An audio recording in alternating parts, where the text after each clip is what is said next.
Friends, welcome to my channel రాగా blog. ఇవాళ నేను కోయిగూర ఎలా చేయాలో చూపిస్తున్నాను. ఇవి ఒక 5 కట్టలు కోయిగూర. ఫస్ట్ ఒక 2 సార్లు బాగా కడిగిన తర్వాత ఇలా సన్నగా కట్ చేసుకోవాలి. ఈ 5 కట్టలకి ఒక పెద్ద 2 ఆనియన్స్, ఒక 10 పచ్చిమిర్చి. ఇప్పుడు కుకింగ్ స్టార్ట్ చేద్దాం. స్టవ్ ఆన్ చేసుకొని ప్యాన్ పెట్టుకుందాము. నేనైతే కుండలో చేస్తున్నాను. సో దీంట్లో ఒక 2 చెంచాల ఆయిల్ వేస్తున్నాను.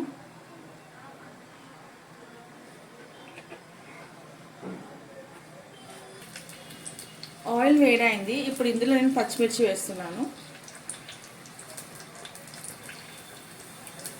సో పచ్చిమిర్చి మీరు ఎలా అన్నా కట్ చేసుకోవచ్చు.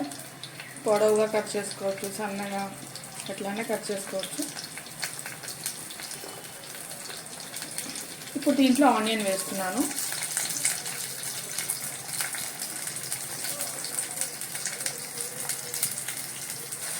కొంచెం వెల్లుల్లి వేస్తున్నాను.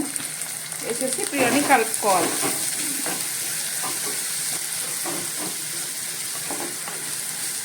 ఈ ఆనియన్స్ కొంచెం బ్రౌన్ అవ్వాలి.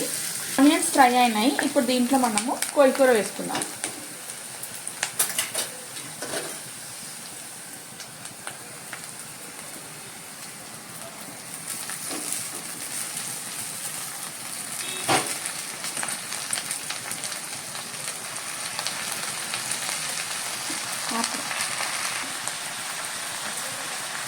ఇప్పుడు ఇందులో కొంచెం పసుపు, దానికి సరిపడేంత ఉప్పు వేసుకోవాలి. వేసుకొని ఒకసారి కలుపుకోవాలి. ఇప్పుడు ఇది నిండా ఉంది కానీ కొంచెం కుక్ అయిందనుకో సగం అయిపోతుంది. అది మంచి కలుపుకున్న తర్వాత మూత పెట్టేసాలి. ఒక 10 నిమిషాలు స్టవ్ సిమ్లో పెట్టుకోవాలి.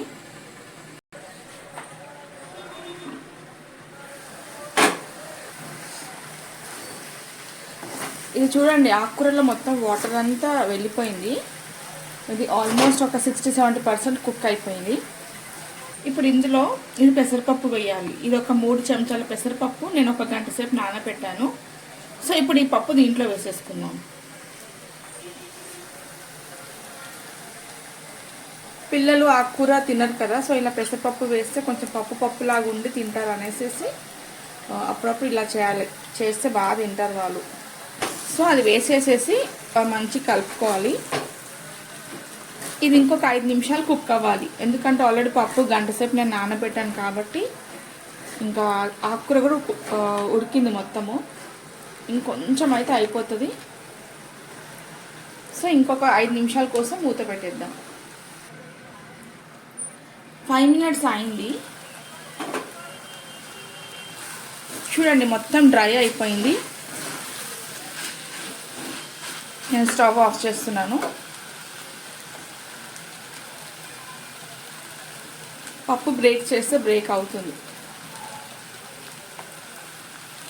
సో మన ఎమ్మి కోయిగూర రెడీ అయింది. ఇది అన్నంలోకి, పుల్కాలోకి, చపాతీకి, జొన్న రొట్టెకి అన్నిటికీ బాగుంటుంది. మీరు పిల్లలకి లంచ్ బాక్స్లో కూడా పెట్టవచ్చు. ఎందుకంటే డ్రై ఉంది కదా, బాగుంటుంది, వాళ్ళకు కూడా నచ్చుతుంది. అండ్ ఇందులో పెసరపప్పు వేసాం కాబట్టి డెఫినెట్గా నచ్చుతుంది పిల్లలకి. సో మీరు కూడా ఇలా ట్రై చేసి ఎలా ఉందో కామెంట్ చేయండి. Thank you for watching my video.